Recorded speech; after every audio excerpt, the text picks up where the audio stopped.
the message that Fahamu would like to pass on to its audience. And as you know, or you might know, we don't produce the content as Fahamu that we publish on Pambazuka News. I'm sure some of you had an opportunity to contribute articles, their ideas, their research papers, their views that we publish on Pambazuka News. And that's the reason why I say that Pambazuka News is a channel that shows how Fahamu and its allies and its community think, because it's the representation, it's the image that goes out there to show what Fahamu as a community thinks about African unity, thinks about social issues, thinks about human dignity, thinks about what will be the future of the continent.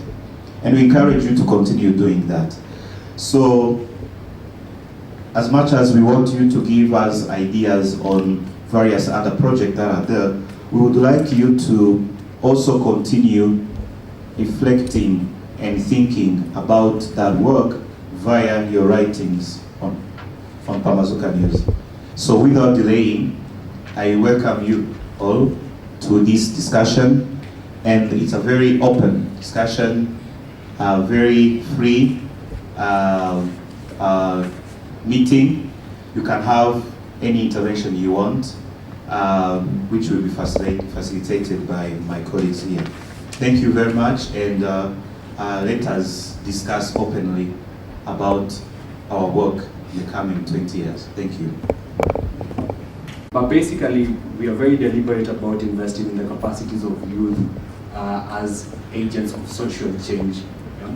And today, as we get started with our first session on Your Voice Matters, what we basically try to be doing is highlighting some of the work that we've done with some of our youth constituents based in the University of Kenyatta University. We have one from Kampala International University and another from Bagamoyo University. Yes, good morning everyone. Good morning. Yeah, as Edwin has mentioned, I'm called Nasa Chisubi. I'm from Uganda, Kampala International University, a student of law in third year. I happen to have interacted with Fahamu beginning earlier this year. That was February this year.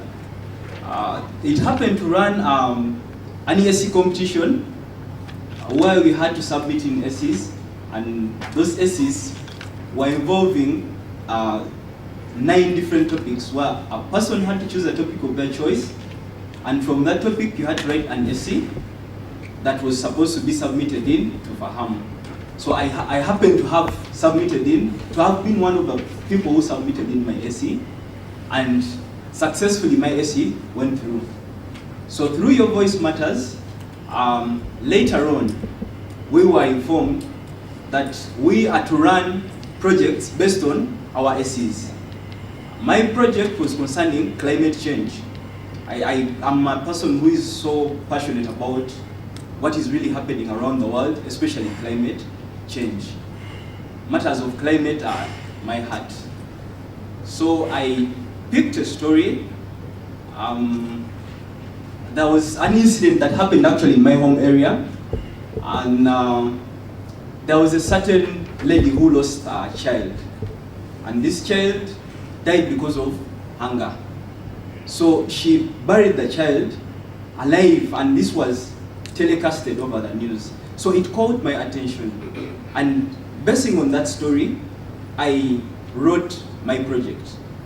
Now, my project was looking at a solution to what the problem was, because I look at the problem as hunger having resulted to the death of this child. So I looked at it, and to me, this was just one of the stories that happened in society. And unfortunately or fortunately, it received airplay. So very many stories like this happen under the cover, just that they do not receive the airplay. So I picked up the line and wrote my project basing on the story. So my project was rainwater harvesting, forestall food insecurity through drip irrigation. So I looked at the situation of these elderly ladies, the widows who are in my community, my rural community, that don't have livelihoods. I mean, like, they really have nothing to fend for themselves. So I looked at a way of assisting them. So I came up with a project of rainwater harvesting to forestall food insecurity through drip irrigation. Basically, my project is looking at harvesting rainwater during the season where there is plenty of water and when the rains have come. So the rain is harvested through systems that are called catchment, a catchment system, where rain freely flows either through the ground or it can be harvested by using pipes that are attached to a house and they are allowed to freely flow into the. There is a ditch that is supposed to be a catchment.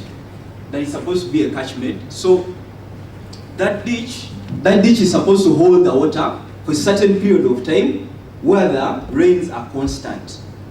And when the rains disappear, my project proposes that the water that is kept for this period of time shall be used to facilitate those farmers that are basically depending on agriculture's livelihood through drip irrigation. And the drip irrigation system actually that I proposed is basically using water bottles. It's a water bottle method irrigation system. It's a method that has been around quite for some time, but I came up with some innovation in it that, I looked at different methods of irrigation that have been around, similarly to mine, but I put some innovation in mine. That proposal is to, that system of irrigation, the normal system actually looks like that.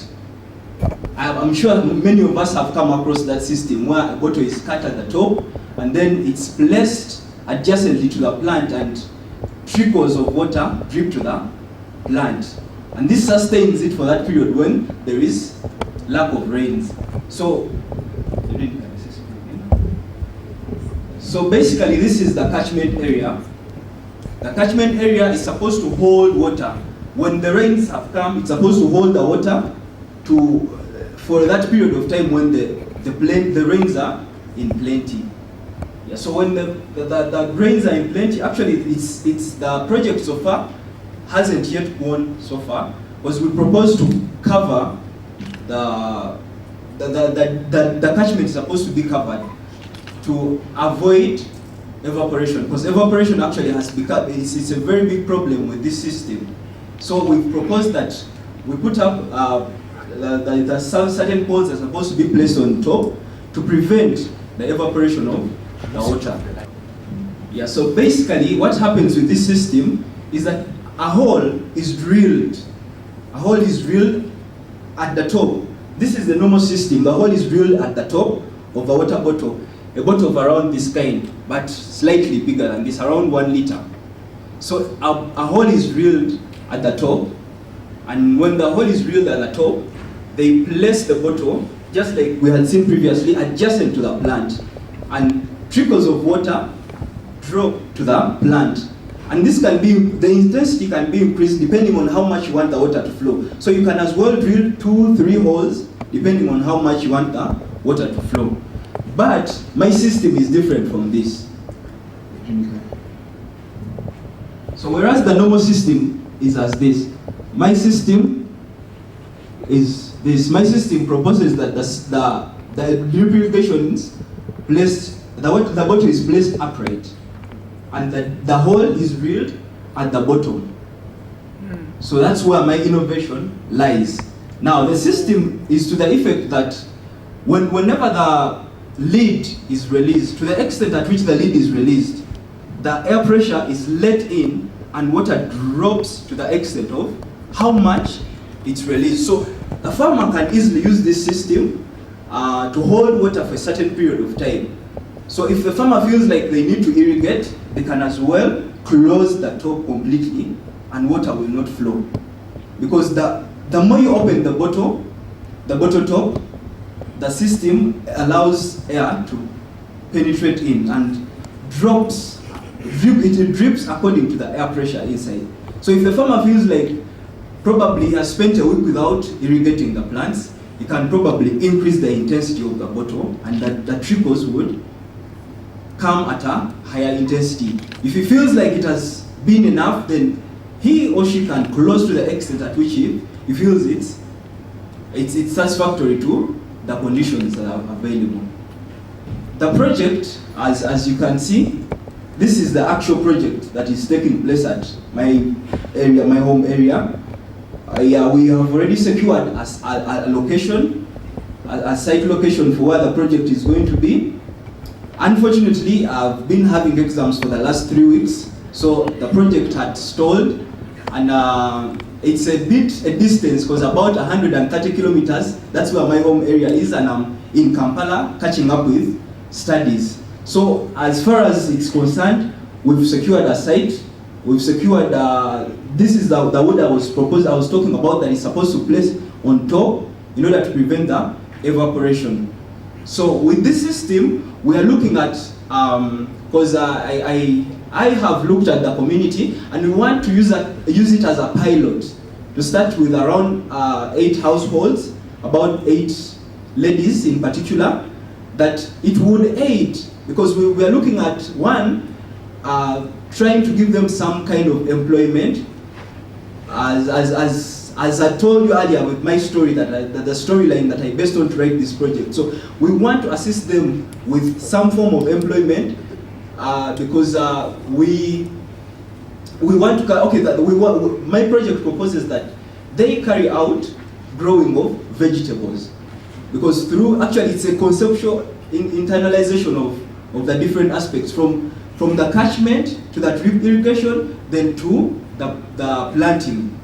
So there are 3 aspects in one. We start with the catchment, then we come to the drip irrigation, then from the drip irrigation, we come to the planting of the greens, because we are looking at cabbages, we are looking at spinach, such small things that can assist this rural lady who cannot fend for herself. So as far as it's concerned, that's how far the project has gone. Thank you very much. We were writing essays, essay competition, and my essay happened to be one of the good essays.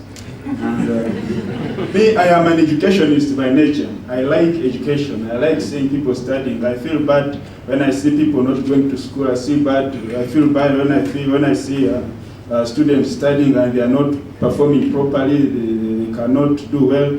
It affects me much. So I also chose to write about education. Over the recent years, there has been a problem in our education system here in Tanzania. There has been a reduction in the quality of education, especially in secondary school, where you have students performing poorly, and the quality of education also decreasing. Something that has always brought about a notion that if you compare a student from Form 4 today and the one who from 4 for 30 years, they may not match. The one who finished Form 4 30 years ago is much more competent than the one who finishes Form 4 today. The problem is there have been very many challenges facing secondary education, and this also prompted, for example, the Tanzania Commission for Universities even to raise university entry qualifications, because they saw that people who come from secondary school, according to the previous minimum entry qualifications, will not be competent enough to handle university courses. So I chose to write about education, and one of my recommendation was that instead of either increasing university entry qualifications, there is need to focus on improving education at the foundation levels, especially in secondary school, beginning from primary, secondary school. Therefore, I dedicated myself to conducting a research on some of the challenges facing secondary schools in Tanzania, because this is where the problem lies. And then I limited, for purposes of implementability, I limited myself to one district, that is Ilala district. It is found in Dar es Salaam. I chose this district because in this district is found the worst performing schools in the whole country. And 3 of the worst performing schools in last year's Form 4 examinations were found in this district. That's why I chose it to conduct my research. I wrote a proposal, research proposal, which I already completed, and I'm in the process of collecting data, and I've already visited a number of schools, and for sure if you visit the schools, you reach there, some of them are in a very pathetic condition. Students have very many challenges, and within a short time, maybe after here, I'll complete collecting my data, and I've received $750 from Fahamu, and I will use this amount to do something for one of the schools. I've already identified one of the schools. It was the worst performing school in the whole of the country, and after completing my research, I'll sit with them, we'll brainstorm and see what we can do with this amount for this school. This is what I've been doing, and this is what I thank Fahamu for. Thank you. There's a staggering data in which when youth are finishing university, their access to jobs or to employment is very limited.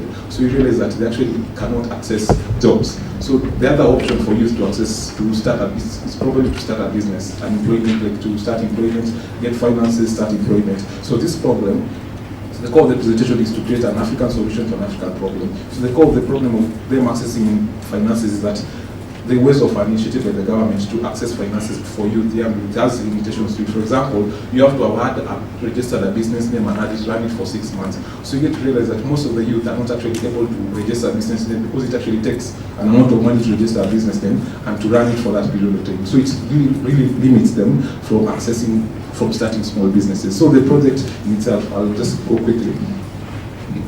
It's starting with an employment in Kenya. So the order of I've explained to you the issue with unemployment, how do we tackle it. The project in itself, it did not have a name per se because there was nothing to fit it. So the issue is youth unemployment, that is the problem. Okay, I think it really goes to show that it's so much of a problem that you can't sit down to think of a title to it. It's so big of a problem that you just go straight to the problem. So the order of the presentation, I'll tell you about the introduction to the presentation, I'll tell you about the participants that are targeted with the project, then the successes achieved, then the challenges faced, now and the way forward. So you can go to what project? Again, I repeat, tackling youth unemployment in the country, Kenya. How do we help youth start small businesses? Because you realize that this problem is a big malady. At the end of the day, when a youth is not employed, it actually it affects the political situation of our country. How does it do so? When you realize during elections, who are utilized to actually cause chaos and mayhem? It's youth. Why are they utilized? Because they have nothing, they have no stake in the country. They feel as if we have no particular stake in the country. The biggest thing is the economic disenfranchisement.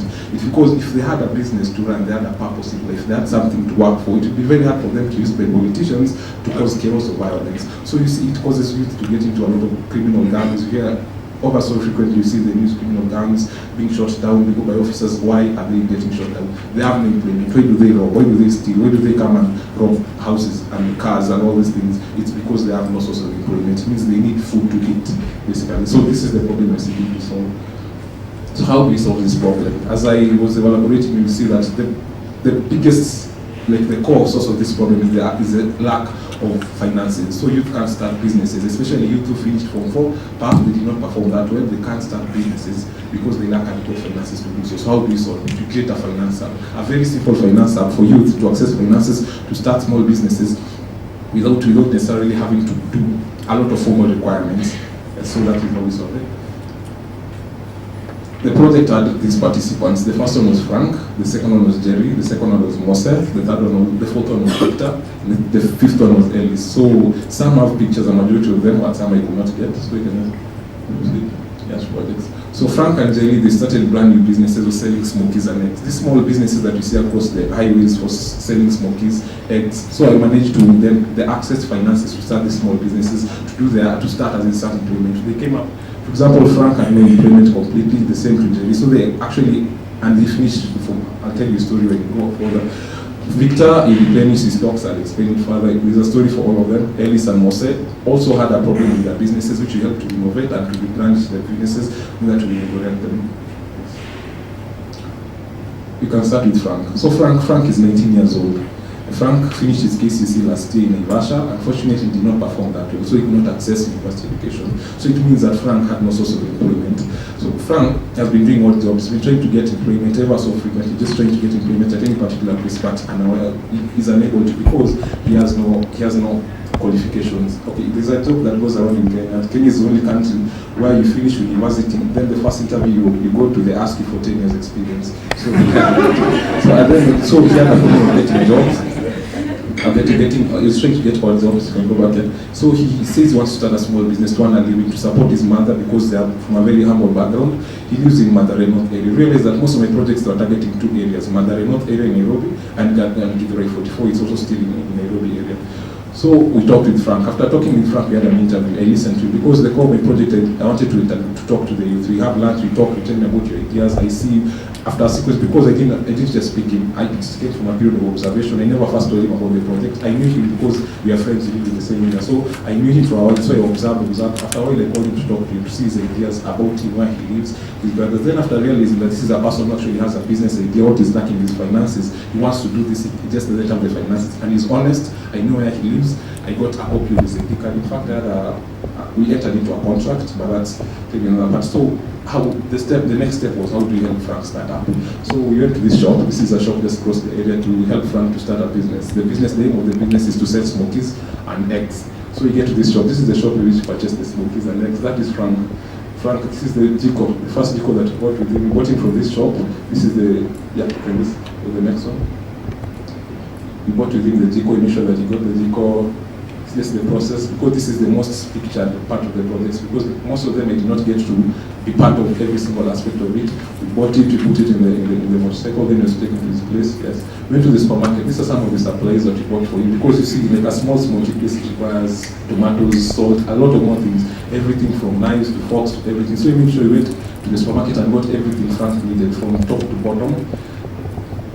This is Frank with his business. Now he actually has a business to run. He has a small brother, actually we co-run the business with them. So the business is a small smoky joint. Now it's running, it's making profits, and you can go to the next one. Here's a small thank you. I think you can do it. Although it has a bit, it's because of the airwaves, let's say it was on the road, so it may be a bit, the voice may not be, sound may not be as good. And just click on it. Back, then click on the video.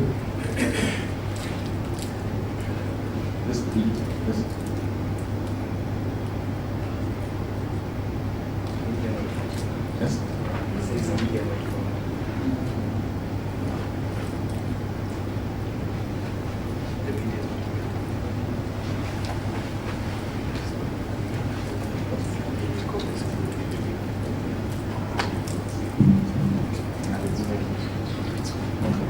So there's a video here made. It was a special thank you to Fahamu. Both Frank and Mose made a small video. They're supposed to just say thank you for what you've done for them, but unfortunately it was not copied here.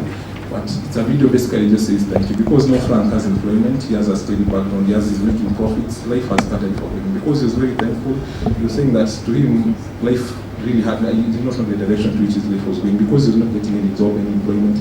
But with Fahamu, the help by Fahamu, he started his business, now he's up and running, he's moving, and he's thankful, very grateful to Fahamu. That's his message, he's very thankful.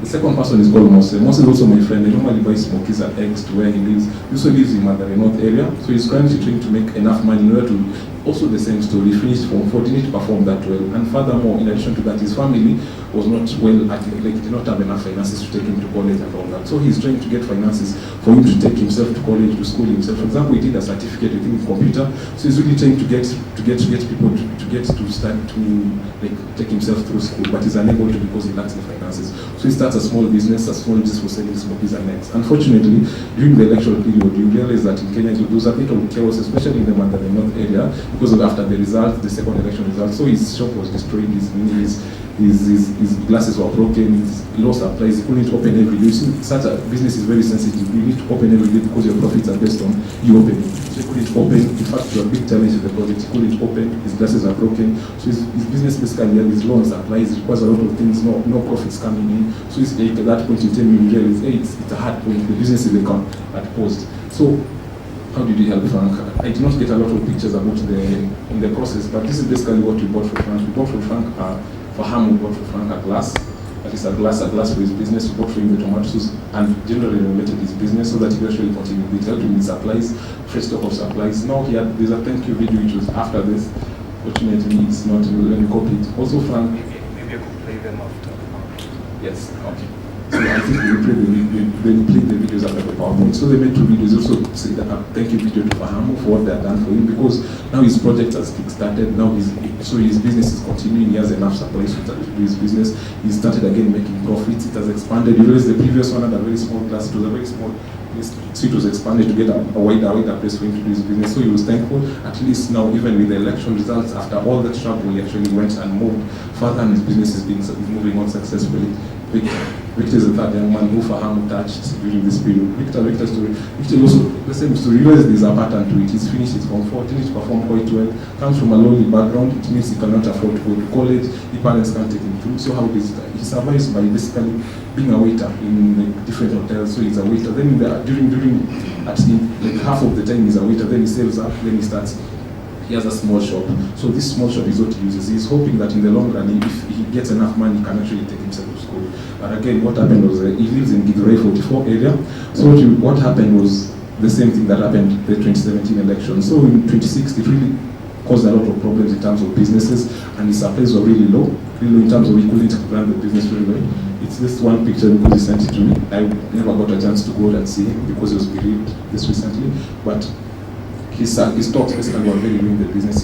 His shop was facing a lot of problems. Like it was sort of in the verge of closing because of a lack of supplies, a lack of everything. And he's a very hardworking person. He just can't be able to do that, and he lacks finances. So what did we do? I talked to him. I listened to his idea, what he was saying, and basically who he was, and all his story about who he was and how he wanted to implement his business and what he was lacking. What he was lacking was basically finances. So what we did, we access. He got access to finances, the finances that Fahamu had provided to restock his business. So if you look at the pictures, these are pictures of the restocked business, and now he's growing in terms of the business, and now it's going in Githurai 44. So it really helped him in stocks and start it up again. Although the election period really cost him, it really helped him to start out again. This is a selfie. I think he said as thank you selfie. It's not as clear, but it's yes. Yeah, Ellis. This is the fourth story. Ellis' story. The fourth person Fahamu touched. So Ellis is a vendor, smokies in Githurai 44. I lived there for a while, so I used to buy from her smokies. So she also suffers from a damaged machine, and she has no umbrella and very few stocks. So the problem she has is she didn't even have a place to basically work on. The machine she was using was very damaged. See a picture, very damaged, and the stocks she was having were very little. Furthermore, she had no umbrella. Her place was not actually a smoky place properly.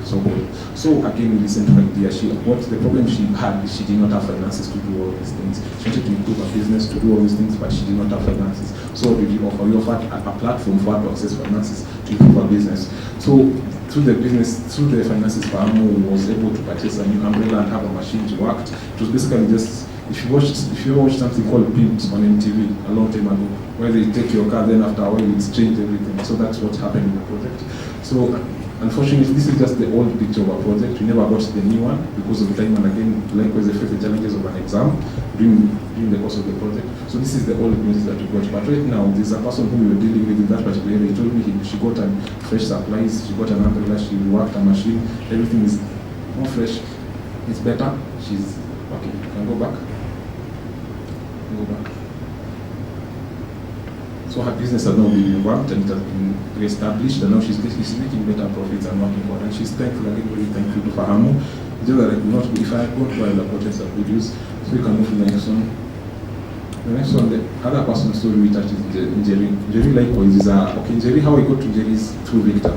So Victor has an association of people like him, for leavers who do not have adequate finances to start employment, to start jobs, to start to get a small business. So they form like a small kakiti, like a chama of some sort, to which they help each other to like, if you get an idea, if you get finances, so let's run a business. If you get this finances, let's run a business.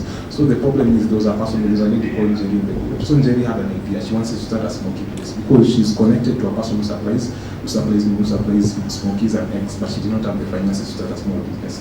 So how did you help her? We gave her the finances to start a small business. Because then at the end of the day, we realized that she was telling me even of more youth, which if we get even more finances of our period of time, who are within that circle, that group of that chama, who are likewise not employed, finished from don't have money to go to college, but have ideas. So the idea which is the idea of starting a smoky place. This is the smoky place, the picture she sent me of the smoky place which she started. Unfortunately, I could not go to see her at that point in time because she was not there. She was also the lead at that point in time. So it's in Githurai 44. This is just a picture she told me of the grill she bought and everything. So every single thing that you see is bought by Fahamu. So there were 5 people that Fahamu touched. So what are the challenges we faced? The election period. It was tough because initially when you're presenting in Arusha, I told you there are set people I was planning to go and implement the project over. The thing is, after the elections, because the area of Mandari was very, very affected by the elections, so we realized that even the youth that I was to talk to, I did not find them. One moved to Kahawa, the other one I do not know where they are. I just hope they are safe, but I do not know where they are. I've not seen them since then. So basically I had to start the project afresh, looking for new people afresh, and start everything afresh, but by God's grace we actually did it. So another thing is the tight school schedule. We realized that during this period we're having examinations, so I mean for we've been having examinations, likewise like nursery, we're having examinations during this time. So like places like Githurai 44, it became very hard for me to go there in person, and apart from the day which we initially met, to go there in person, take pictures, see what they're saying, because of the exam timetable. So likewise, that's why I was able to meet Victor, Jerry, and Ellis for the purposes of the presentation. So if I had met them, I would have gotten more videos, and that's for the purposes of the presentation. Then I think I present more was corruption. I think as small, this is not part of the presentation, but I'll just, before I finish the way forward, an element of how we tackle corruption as an African continent, as a country, as a world, but perhaps this Africa is most affected. So me, in my examination of corruption, I realized one thing, that what is lacking is value inculcation. Even in our education curriculum, you see people actually who do corrupt acts or engage in corruption are not illiterate people. They're very learned people, professors, doctors, scholars, and all these people. So the problem, why are they engaging in corruption? And then I realized that our education system has a very low value inculcation system, in the sense that when are we taught values in terms of in terms of educational programs, apart from, let's say, religious programs that are outside? How are we taught values in terms of how we are as people? So we realized that the idea was like an African philosophy. So my thought was to inculcate some values that are African. For example, we realize in African societies, when after initiation, you're taken into a process where you're taught values, how to become a man, character, all these things. This is exactly what is missing in Africa. In Japan, I studied Japan, and I realized that before they have a 3-year program, before they start like formal education, where children are taught character development. So in the Japanese society, it's a society that greatly values virtues such as honesty, integrity, and all these things. So my proposal, because that is far beyond me, it's something that, okay, we can do it in the future, but it's something that it's an proposal to the government, to people, is to have a program where the children that are coming up are having a program, let's say before you start teaching people about the break formulas and history and all these things, teach them about values, integrity, what is the importance of this? Because you're having a society where people are not seeing the importance of values. They know there's honesty, but why should they follow honesty? Why should they do all these things? So the problem is corruption. How do we solve it? Creating a program of youth value inculcation for young children, so that we develop a society where people do not engage in corrupt acts. The second thing I proposed in the initial proposal was a national awareness program. You take a lot of things for granted in the country. We assume everyone knows why corruption is bad for them. But if you're to have a national awareness program, sensitization program, where people actually come and tell people, corruption is bad, because at the end of the day, if you steal this money and you buy a car, you still walk in roads with potholes, because the money you stolen is money to make those roads. If you have this program, which like a program, let's say a naive program, we take that people do not understand it, and actually take it to teach people values, teach people the importance of being honest and the importance of integrity, all of it. Teach all of them in a national awareness program, that becomes a solution. Okay, then the final one would be regional integration. Like the solution, I believe like the process of regional integration in Africa, although progressive, is a bit stunted. So my proposal for reform in terms of regional integration is creating a language integration agenda, where not only do we integrate economically and politically, but socially through introducing a language integration program. My initial thought was that introduce like 4 core languages, which are total of Africa, to actually hasten the project of regional integration. Because you realize that if you're crossing from the border point between East and Central and South Africa, if you're able to speak the same language, it greatly reduces the barriers to trade, and hence causes trade liberalization and economic growth, is to political growth. The videos I think I'll play them afterwards. So the way forward is the project. I still got a lot more youth who actually wanted to do the project. Far more youth wanted to do it, but the problem is resources and time. So if resources are supplied and the youth actually linked up, for example, the term, because it can be an avenue for so many youth to benefit, like Mose and Frank and those ones to actually benefit as small businesses. Then, yeah. Thank you. Randy for measure. Randy, excellent. Maybe something I can also mention about him. He is an avid reader of. Thank you very much, ladies and gentlemen. I'm called Jacob Jonga, a student of law at Kampala International University in Uganda. I am proud to be associated with the Fahamu Movement for Social Justice. Just like my colleagues have made it, we participated in these writings and a lot of activities. We also took part in the regional youth dialogue that was held in Arusha, Tanzania.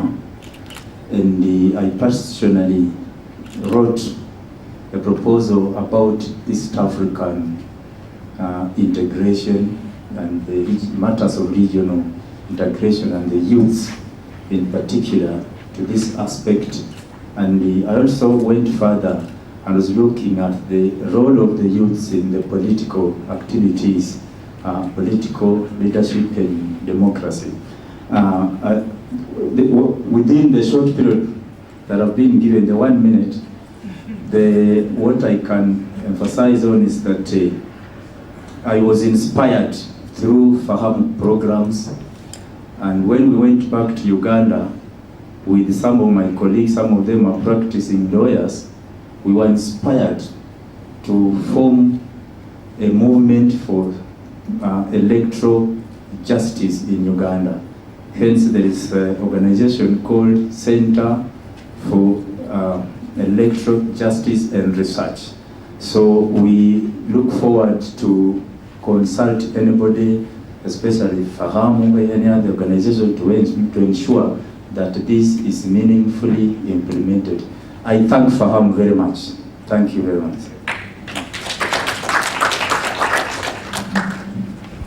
Good morning, everyone. My name is Maxwell Kambona, a former law student at Catholic University of Eastern Africa. I just graduated. And first and foremost, thank the Fahamu team for inviting me back to participate in the events of today. I was one of the contestants, as you mentioned, who won the essay competition they held mid this year, right? The problem I wanted to tackle was food insecurity. And I realized that the core issue here was lack of knowledge by the small-scale farmers that is leading to food insecurity. And I focused on extension services, specifically digital extension services, and my solution was to offer a platform, a digital platform that provided for these extension services. I will not go into the details because of time, but you can see me after and I can explain. Thank you.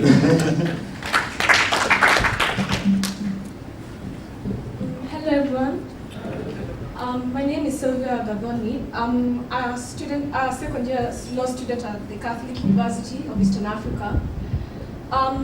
Okay, the issue I was tackling was on religious fundamentalism. Okay, it's going to sound kind of weird, but the reason I participated is because of a video game actually.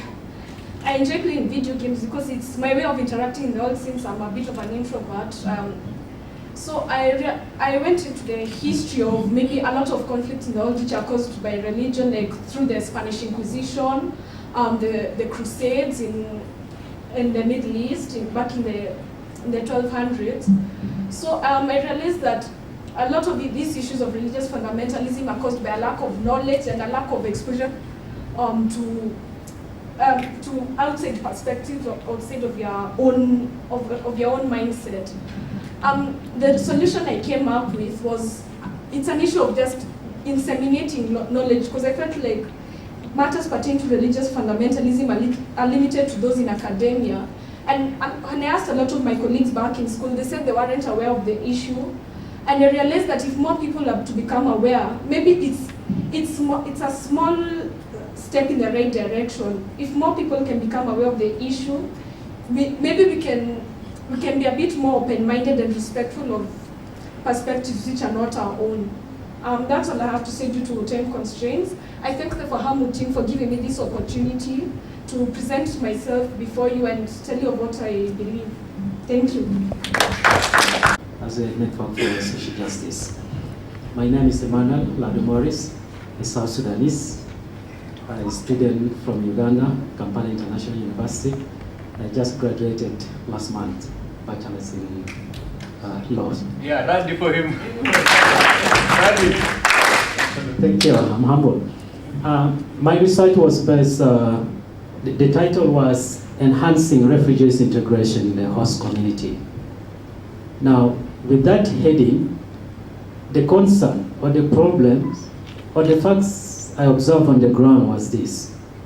For sometimes I've observed that the refugees that came to Uganda from different places in the neighborhood of the country mingled very well with the community in terms of economic, social, and doing many things together.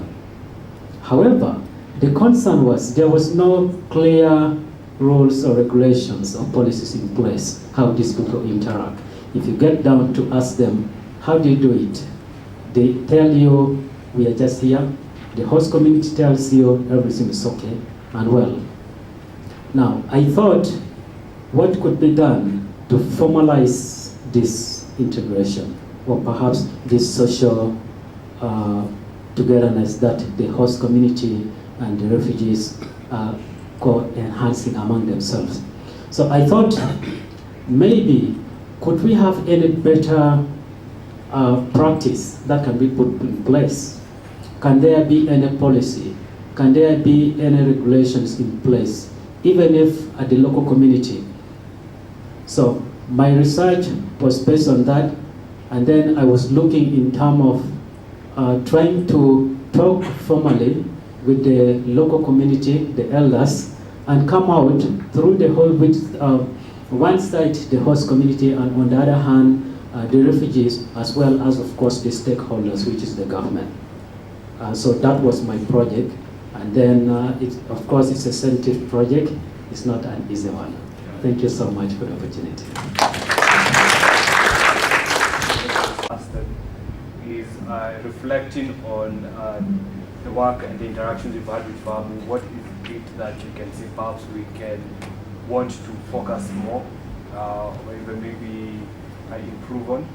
And what ideas do you think in your own respective spaces of engagement, should it be in economic justice for the unemployed youth? Should it be in justice for refugees and integration? I got it right this time around that.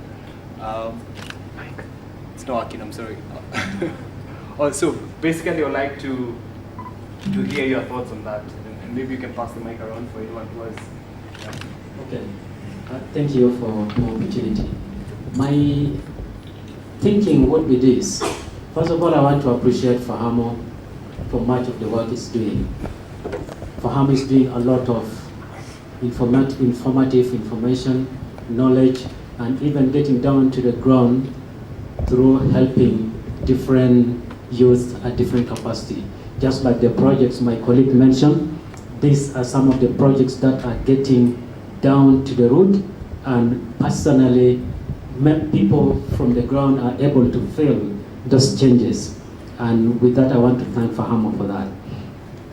The other thing is one of aspect that Fahamu is much doing is informative, informing the society out there.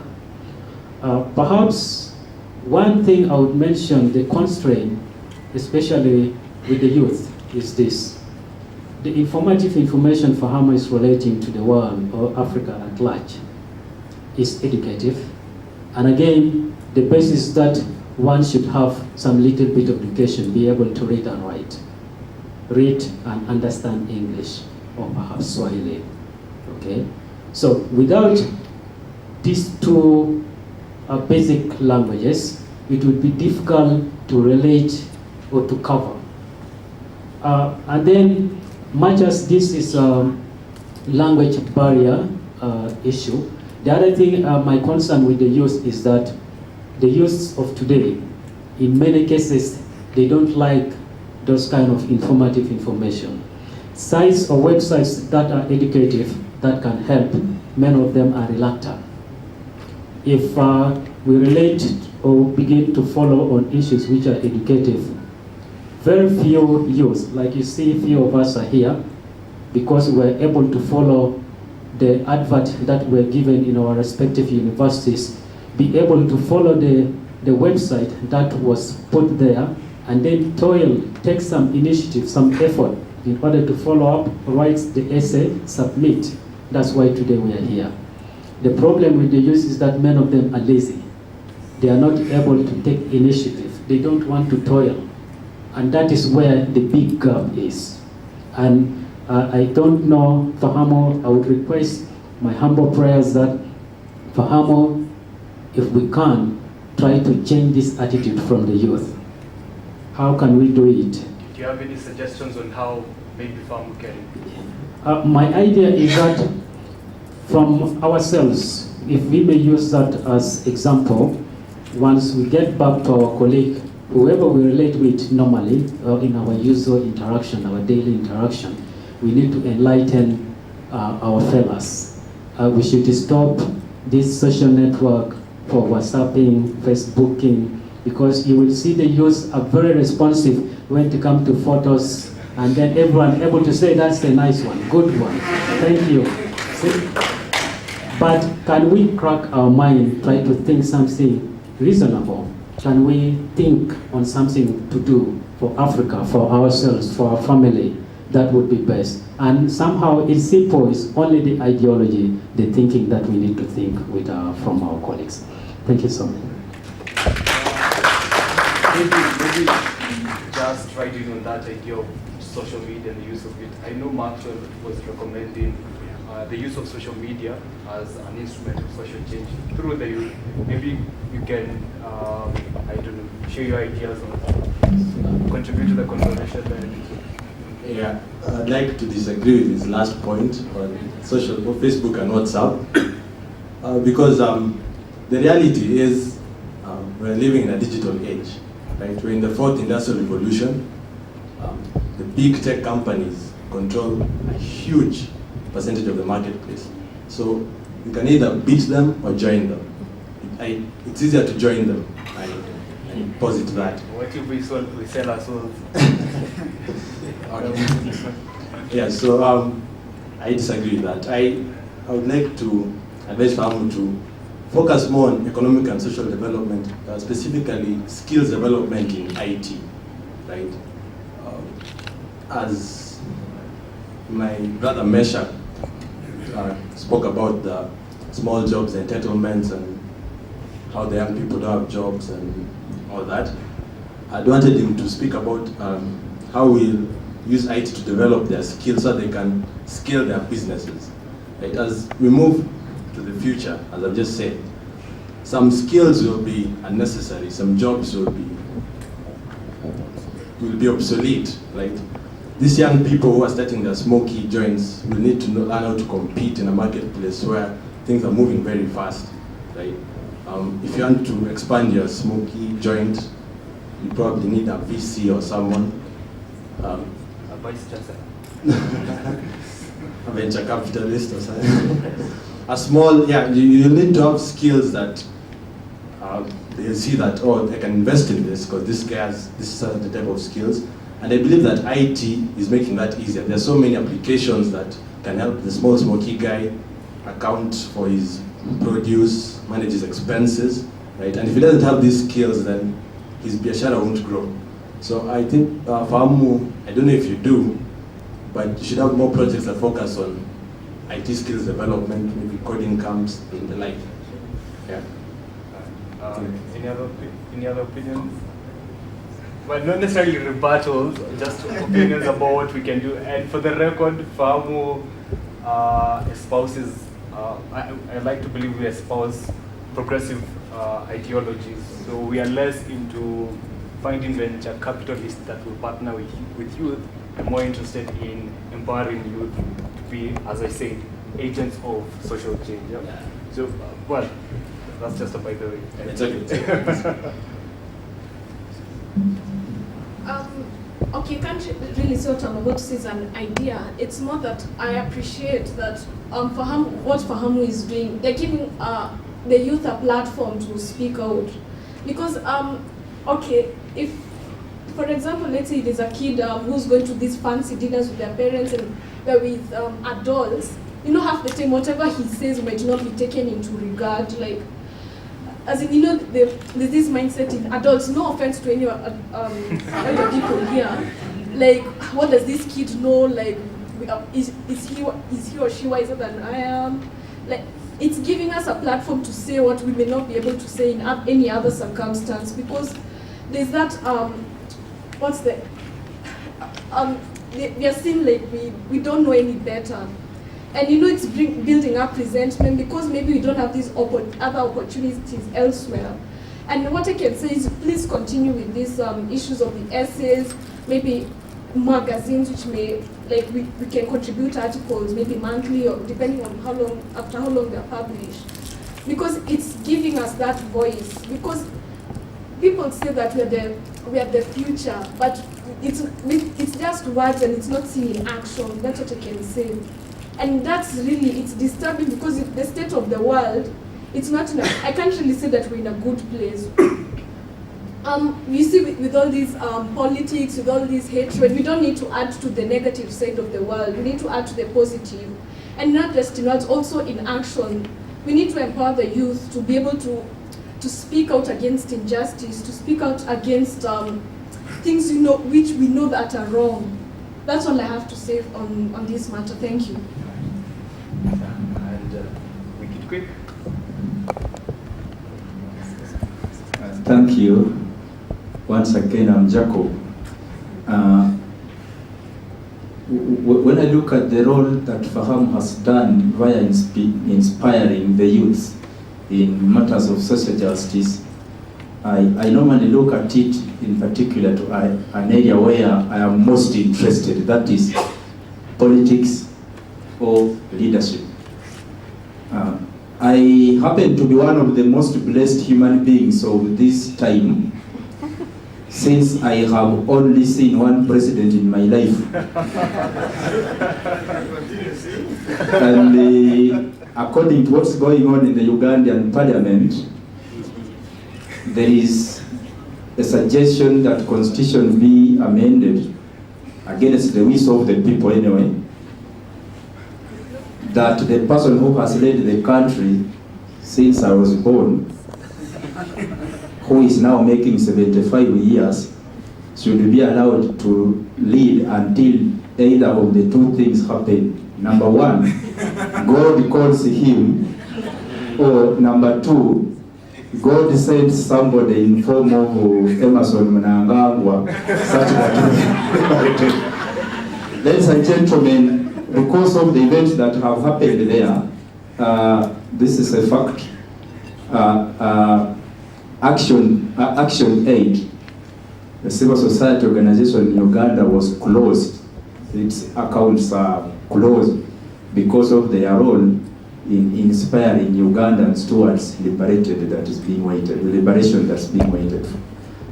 To this point, I also urge Fahamu, vibrant as it is, to stand very firm via political liberation and political/electoral justice in Africa. That is point number one. Point number two, in the matters of regional integration, I urge Fahamu to do a lot within its best to ensure that there is practical regional integration, which is not just theoretical and which is not on paper.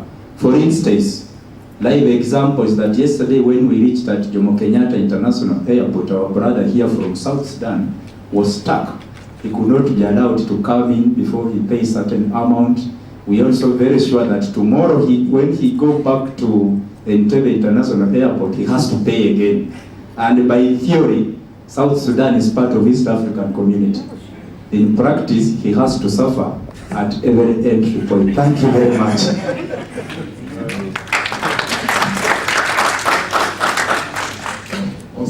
So something else I'd add, perhaps it's like a recommendation or a suggestion. First, thank you, Fahamu, for the opportunity.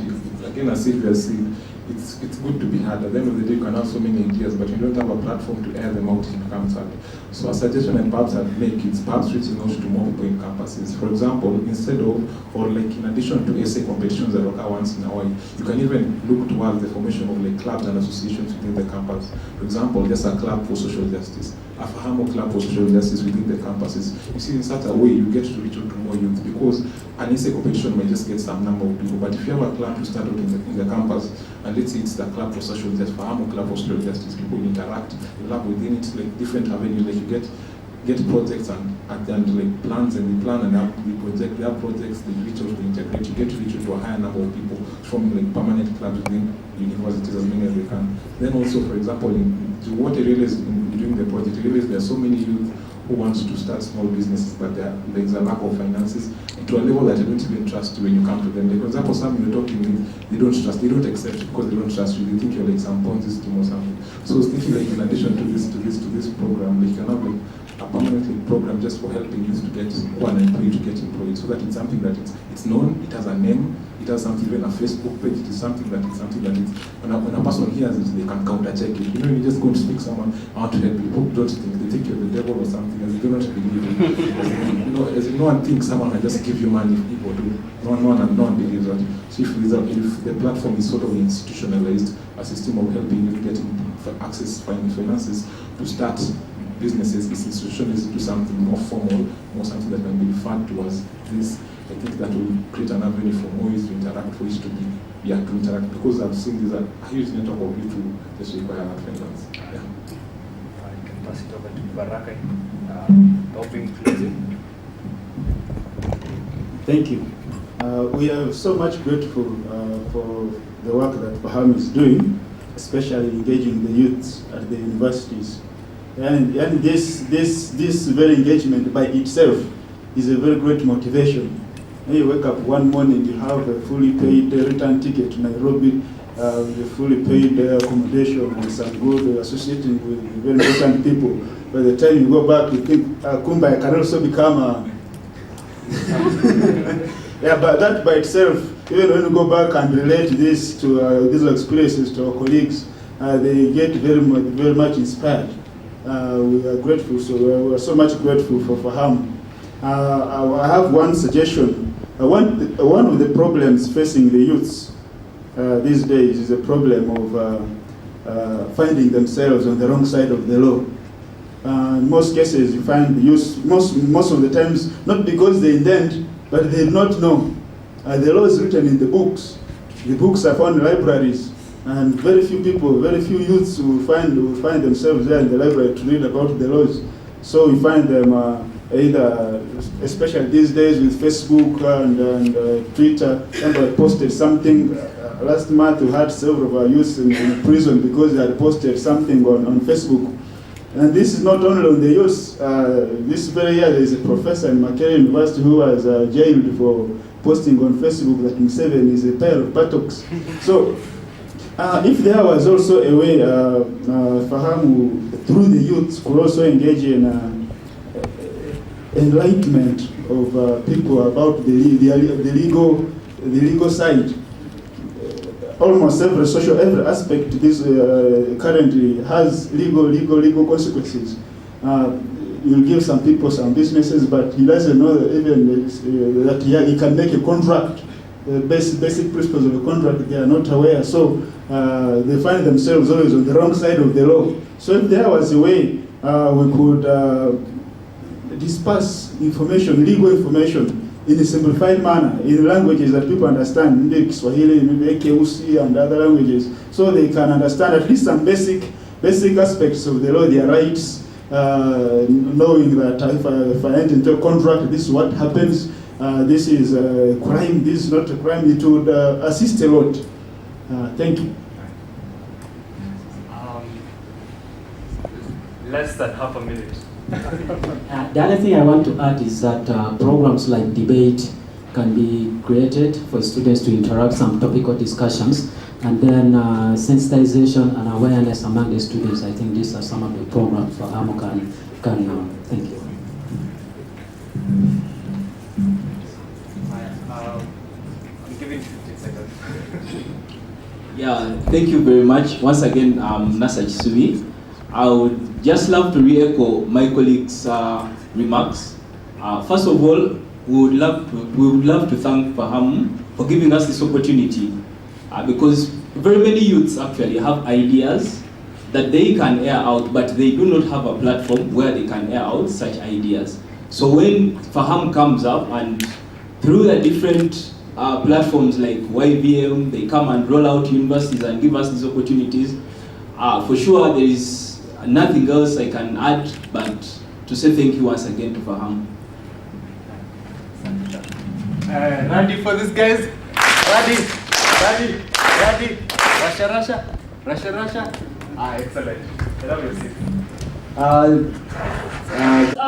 We're working with partners on the ground, networks, movements that have worked with us throughout this journey. So I'd like for them to share their experiences with us today. So I'd like to call upon a few representatives. Today we have representation from Kajiado, representation from Embu, and Makueni. Unfortunately, the quality team couldn't make it, but I'm glad they're represented in one way or another, because as the PB project, we act as a family, so they are well represented. So from Embu County, I'd like to welcome in front here, Alfred Morioki. Kindly, there was the Radi clap that we were doing. So please help me welcome him. Radi, thank you. We also have Maureen Jagi. Please welcome her. Radi, thank you. And we also have Washira Martin. Radi, thank you. From Kajiado County, we have Enos Odidi. Please kindly. Radi. So I'll start with you, Enos Odidi. I'd like you to introduce yourself, the network that you're working with, and how you've been able to interact with Fahamu through the PB project. Briefly, kindly. Okay, my name, as you said, is Enos, and I'm from Kajiado, especially North. And we are part of Kajiado Voices Forum. It is also one of the organizations that help implement the projects that we partnered with Fahamu. On top of that, we do a lot of other activities, but this one was very specific on governance, as she has mentioned. Okay, thank you so much. Please pass it to Morioke. Kindly introduce yourself, the network you are from, and how you've been able to interact with Fahamu. Hello, good afternoon, everyone. My name is Alfred James Morioke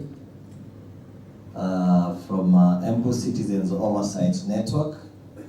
There is a network of groups in Embu County. We are working on a governance project.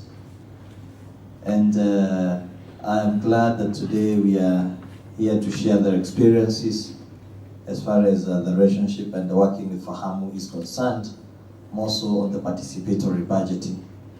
And I think it's something that we are really going to expound more on as we move on. And I want to really hope that you're going to have an interactive session as we move on with this particular session. Thank you very much. Thank you. Maureen, kindly introduce yourself. Thank you. My names are not Maureen Jadi, they are Maureen Nyaga. Oh, Nyaga, sorry. Yeah. From Embu County, maendeleo ya wanawake office. Sorry. Like I said, my names are Maureen Nyaga, Embu County, maendeleo ya wanawake office.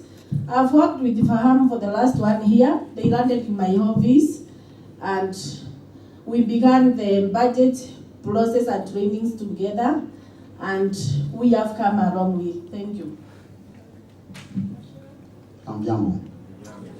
Naitwa Washira Martin, a member of the County Budget Economic Forum, representing people with special needs. We were working with Fahamu for the last almost 1 year. 1 year, yes. On issues of engagement public engagement. We look forward to sharing experience. Thank you. Kaleni. Thank you. Is it morning or afternoon? Good afternoon, all.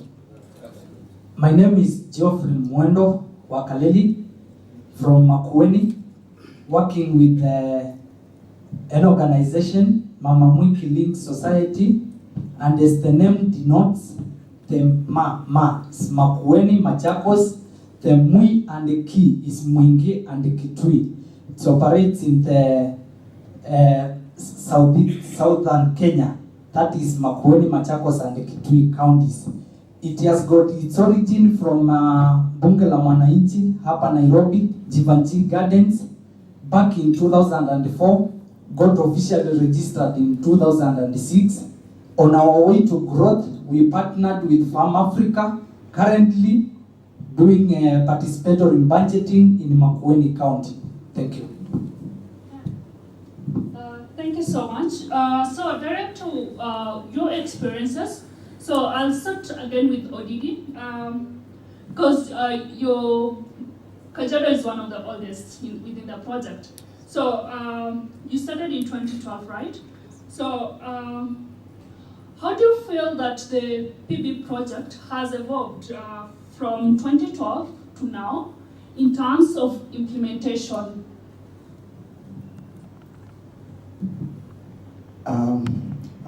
From the initial stage, as you mentioned, that it was a pilot project, it has changed over time, because initially we implemented, there was a 7-stage process, the collections of the priorities from every ward, and then they elect their ward leader, and then they select their priorities. And these ward priorities are then gathered to the constituency level, which are then reprioritized. And then as a network, what we would do is to document this and give them more facts. As in our work was to document them and then be able to send them to the electoral officers from the MCA, MP, senator, governor, and even the women rep. And so if we give this priority, because it did not originate from us, it is a direct voice of the people. And over that time, I think from the first phase, the second phase, we were able to look at some of the projects that, some of the priorities that were budgeted for, and be able to do more of monitoring and evaluation. At the same time, we would encourage the citizen to participate even in the same process as they formulate policies and so on and so forth. Yes. Thank you. Sorry, we're using this one mic currently as we sort the other one. So the next question is to Kaleli. As the PB project, one of the key objectives of the project was creating platforms for citizens to organize. So as Mama Mwiki and in Makueni County, how have you been able to achieve this? Okay, thank you. In Makueni, what we began with is setting up a structure that would ensure that we get to each and every part of the county. We set up the PPCC team, the Participatory Budgeting County Committee, that has got a coordinator in every sub-county, the 6 sub-counties of Makueni County. We ensured that we have got a constituency representative. Then in each of the 30 wards, we also have got a ward representative. And by so, public mobilization became easy. We would use the ward representatives to ensure that we have got a forum for at each ward level. Yeah. Now, I don't know whether I should continue as to how, we would, in the 30 wards, we would call for forums at different times. Then we engage with citizens on matters budget and how well they can participate in ensuring that their views are tackled within the budget cycle. Thank you.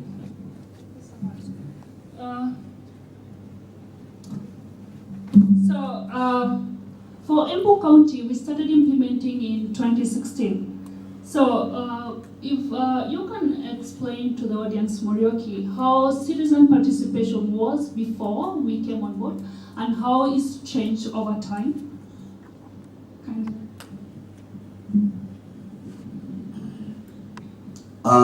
Now, since we got into the devolved system of government, Embu County became very, very famous. It was the very first county to undertake impeachment. And therefore, as a county, that is what put us onto the limelight. And as a civil society organization, we realized that we were losing it to the leaders who are actually now ready and taking it up to themselves against the wishes of the people. And therefore, as Embu Citizens Oversight Network, we had initially tried to begin on citizen participation because in Embu, the citizen participation forums were more of citizen inclusion other than citizen participation forums. That citizens were only in forums to be seen and not to be heard. And as we were undertaking civic education across the world, that's how we came to meet with Fahamu Africa. And we began on the process of participatory budgeting. And being a very, very new concept to the people of Embu, but a system and a project and a concept that was very well known to the leaders, they were not very glad to really support and be cognizant of the participatory budgeting process, since they believe that it was a preserve of the leaders and not a responsibility or a right of the citizens to know the contents of the budget. But then we were able to move around and on participatory budgeting aspect, we really talked about it and we really sensitized the citizens to really understand that it is their core responsibility to participate in the budget making process, in the budget implementation process, and as well as the monitoring and evaluation process. And I'll be glad to note that today, at least Embu County residents can comfortably ask questions in regard to the budget making process, implementation, and its impact on the ground. But then we are yet to get there. It is still a long journey, as there are various challenges which probably may be able to share as we move on. But then I'll really be glad to Fahamu, because since the program on participatory budgeting, sensitization is high, the knowledge is high, the psyche is high for citizens to participate, and I believe we are not losing it. Thank you. Thank you. Please pass the mic to Maureen. Thank you. So one of the key taglines that we have under the participatory budgeting project is participation without exclusion. So inclusivity is very, very key to us. The voice of the women, the voice of the people with special abilities is very, very key to the budgeting process and decision making within the county structures. So, Maureen, maybe you can just, now that you're the chair of the Maendeleo ya Wanawake Embu chapter, explain to us how the inclusion of women within the budget process, how has it changed? And how has it impacted maybe on the life of a woman who lives in a ward like Muminji ward, one of the most remotest wards in Embu County? Okay, thank you. Let me say that there before, like it's almost obvious, Maendeleo ya Wanawake was working with the national government. So until the county were devolved, we came to the county government. And it's obvious that women were not involved in the budgeting process. And let me say this openly, that whenever there was a budget process, through the county assembly or executives, the MCAs used to use their own people to the budget committee and to the budget process, and therefore women were not involved, because obviously who did the campaign for you were either youths or men, because women could not go at night and other things. But when the Fahamu Kenya came to Embu for the last 1 year, we have really changed the women in that county, because we went them through a training process that they should participate in that process. They should not wait to be invited. They should see beyond their nose, because that is their money being used. We went around 20 wards in Embu County, and like she's saying, the farthest ward, which was Momente, whereby women were like, they don't have water, there is no water in the entire ward, but they have nobody to tell. And they feared their MCA because he was like their boss, and they could not even reach him. And so when we went there with Fahamu, they were able to speak out their mind, they were able to speak out the project that they thought should be the first to them, and one was water. There was no water in that ward. They used to fetch water from very far away, I think from the next ward, and we were able to connect them with the county government. We were able to draw the MCA nearer to them, and as we talk, the word has water. So the women have seen beyond their nose. They can now comfortably walk to the budget process. They are able to speak their mind. They are able to bring the project that they think are passed to them, and their hand, and they are in place. Yeah. Thank you. Washira, maybe you can add on that, on the issue of inclusivity still, now that you sit within the County Budget and Economic Forum. Maybe just to expound on what the County Budget and Economic Forum is.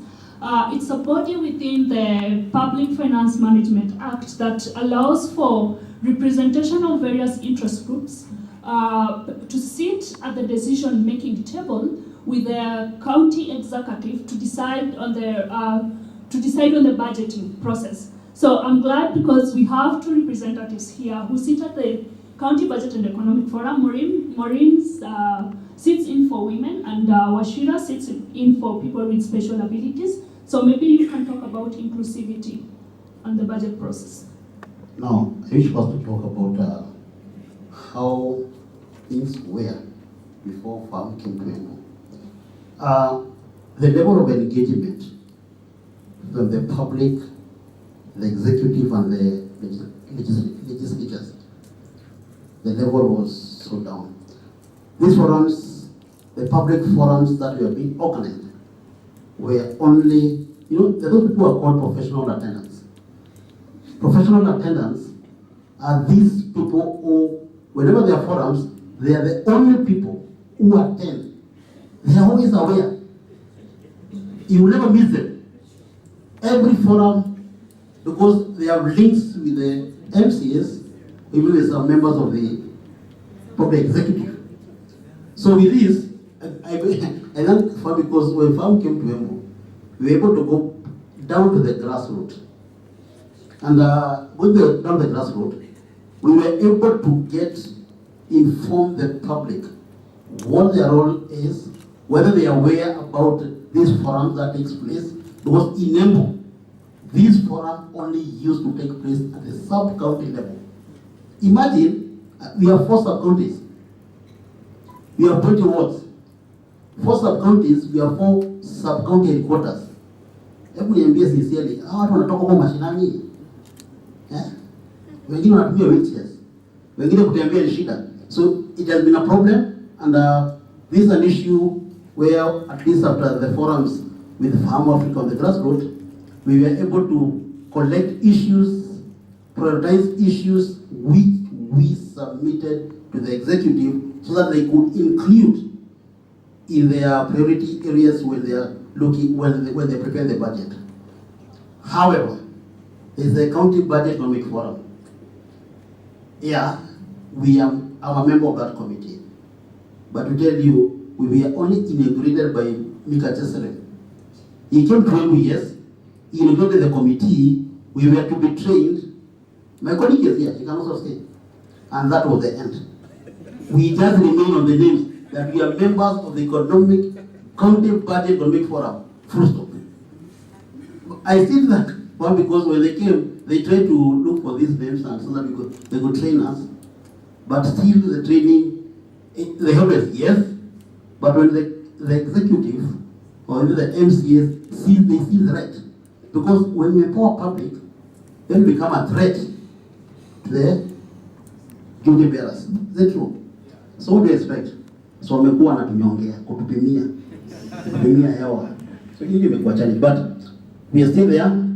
We are moving on, and as I say, currently, as we talk, the people with disabilities in Embu, we in a position, and we are already forming sub-county networks, so that as we proceed, we are able to form a county network that will spearhead the issues that are affecting people with special needs. Thank you.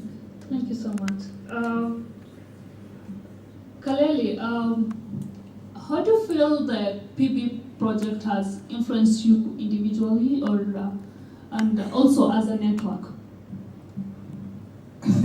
Let me first sympathize with my colleagues who are their names have just been put in our list without any work being done. And also mention that in Makueni County, the issue of CBEF since 2013 up to 2017 was a mystery, but for the first time since county governments came into operation, I've seen on a newspaper that now they are advertising for interest groups to make applications. Which apparently is the only county that has done that. It's a big kudos to that county.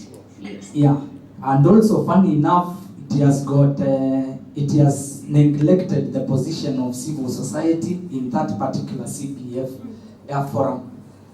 Yeah, the issue of participatory budgeting individually and as a network, it has given us a good platform to engage with members of the citizen to get what actually is the problem with our people, members of public, including the elderly and those who could not feature in, let me call them standardized forums, can now at least participate in those local forums and express themselves and give their priorities in a language that they understand. It has raised the self-esteem of members of public. They have realized that, oh, kumbe my voice can matter. I can speak, someone can hear, and things can be done. We have moved to such other level. When those in office, the implementing part of government and also the assembly, when they hear the network of the participatory budgeting being mentioned, they know that somebody with an idea of budget making is listening and watching. So they are actually moving up to speed to ensure that they implement what is due to the members of public. Individually, as a village boy, I've grown to a level of, actually in 2017, the sham August 20 elections, I was there aspiring to be a member of ward assembly. I come from Kilungu ward. I contested, bearing in mind that I know what actually is the problem with the people of Makueni County, knowing well that if I entered the assembly, I would work with the spirit of members of Makueni, people of my ward, people that I understand, and I was sure that I would work step by step with them to ensure that everything is done rightly. For your information, almost everybody voted for me in their heads, but because of underlying factors, in one way or another, they could not manage to vote for me in the ballot. Thank you. Thank you so much, Kaleli. I remember when we were doing the aspirants debate, you were one of the members that we interviewed, and just listening to the conversations out there, with the citizens, they were, this young man is very knowledgeable. He knows the issues, but he's still young. Let him wait. So that was that was what they were giving. So because you contested for an elective post, we also have Morioki who also contested. So maybe he can add just a second. I'll give you a second to add something on that. Goodness. Please don't campaign. Sorry, yes. Second is already done, my goodness. Thank you very much. One of the things that you must realize is that all what you're trying to shape up is also based on the leadership that is in place. And therefore, PB really assisted me and to give me a lot of information as far as the budget process is concerned, which we did a lot of sensitization. And in those forums, because we were quite vocal, I remember we went round across in my ward, and guys were like, Muriuki, come, we are going to give you the votes. And I was so confident that I would passionately and so committedly work and really realize, working with the community so that we can be able to realize development. To date, I'm still being called the honorable member of the county assembly, Betty North, but I am still in a dreamland. How? I still do not know, because to them, just like Larry is saying, they did vote for Morioki as the MCA, but to date, I am still working. But then that is not where it ends at. But participatory budgeting process gave a lot of information, gave a lot of impact, gave a lot of result, even in the way we were able to go and talk to the voters, because we were not just talking propaganda, but we were talking with fact, that were full of knowledge. Probably we talked a lot of truth, we lacked some lies. Probably you can teach us some lies so that we can be able to become the MCs next week. Thank you. Thank you so much, Kaleli and Morioki. At least we're not just trying to be, to influence the supply side, that is the county government side, the government side. But let's try also to be in that side, trying to change the system from the inside. I don't know if it's possible. So I am glad for all the networks that we're working with. At least we've had 2 or 1 member who contested for political seats. In Makueni we had 2. In Kwale we had 2, Salim and Asha Bakari. In Embu we had short and just maybe briefly talk about sustainability of the project. I'd like to open this session. If there's anyone with a question to this team, to us as Fahamu while implementing the Participatory Budgeting project, it's your turn. I can give you about 5 minutes and see what we can do. Any specific question? Or mulilala along the way? No. Did you sleep along the way? You're awake.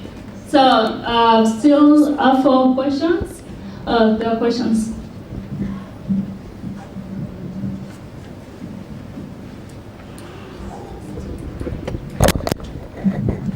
Thank you. I'm Onesimus Ogoti from the University of Nairobi. So my question, on participatory budgeting, we mostly see that our candidates, political candidates, usually when they get into office, they implement their manifestos. What we don't know is, where do they get these manifestos from? There is no public participation in developing such manifestos. So they are developed in boardrooms with people with private developers' interests. So when they get into office, what we come to discuss is the manifestos, our input into the manifestos. So what can we do so that we can engage politicians themselves in developing those manifestos? Thank you. Thank you so much. I'll direct that question to Kaleli and Morioki, now that they run for public office. You can help us answer that. We'll take another question. Thank you very much. I've just got a small question. There is this issue of there is a budget or a certain fund in the county government, in the sub-county, in the ward, for public forums. How can we follow those funds or those budgets so that public forums can be done in the wards? Okay, I hope you're noting that. I'll help us answer. My name is Samuel from the Forum for International Affairs, University of Nairobi. My question to the panel, despite just public participation on the budgeting and all that, how about if you also think about so much participation on the appointment of these county executives and the executive itself? Because the moment you let the whole appointment thing and office, the appointment to office, if you don't participate in it, how will these people listen to you rather than serve the interest of those who appointed them and appraised their appointment into office? So I think it's also an important area maybe you can consider. Thank you. Any other question before we close?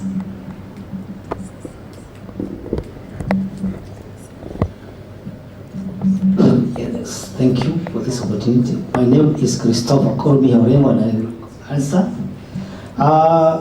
To Kaleli, and maybe the other husband from Hemu, who is Wachira.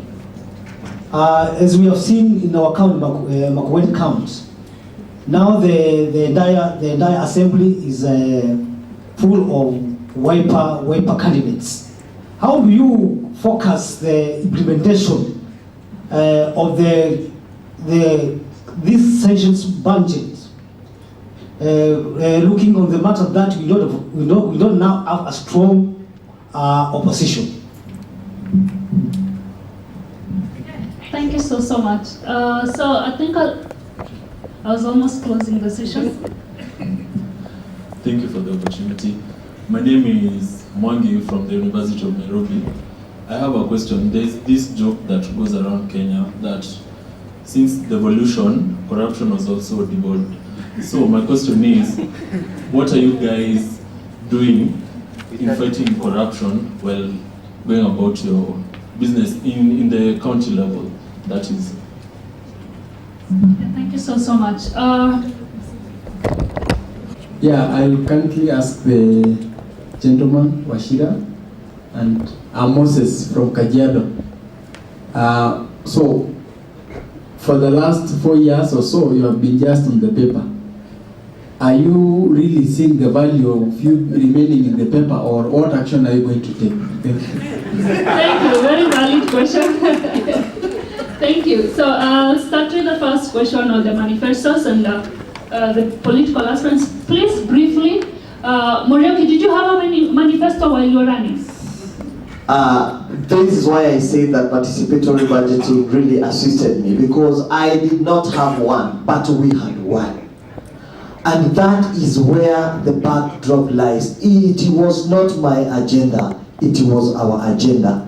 How I wish that we can be able to scale this up, so that even before somebody comes up and asks for the voters, the moment somebody says, I will do, you definitely know that that person was already disconnected with the citizens. But we developed the approach of we against the I. That is where it really lies again. So I had a manifesto which we developed as citizens, but which was I don't know. I do not know what happened, because they brought it up. They funded me, but I don't know what happened when they got to the voting polls. So that is, I think, quite a long story to really get out to. Thank you. Okay, thank you. Because we're running short of time, so I'll really want to limit the answering. So on the issue of manifesto, I actually agree with you that someone employs a consultant, develops a manifesto, it doesn't even, they don't even engage the people to come up with that manifesto, and they expect it to be implemented once they're in office. So what we're doing as Fahamu, what we did as Fahamu while we're running up to the 2017 elections, we held what we call the aspirants debates, where we brought these people to the table and the citizens actually got to question them on what are their aspirations once they get to office. So we're hoping that, moving forward, for those who are able to ascend to office, we'll still take them back to task, still take them back to that table and let them explain to the citizens how far the strides have made in terms of implementing those promises that they made during while gearing up to the elections. So The other question that was asked was the issue of the budget in terms of public participation. Yes, counties have a slot for public participation, a slot for budgets for public participation, but they're hardly used. Actually, what they do, it only funds per diem for the county officials who go to the ground. And what they do, they actually put a very, very minimal budget for public participation, which is very key. Actually, it's a role within the of the county government, in the fourth session. So it's our role as citizens to actually push for more allocation into the citizen participation within the budget, the county budgets. So we still have a lot of tasks ahead.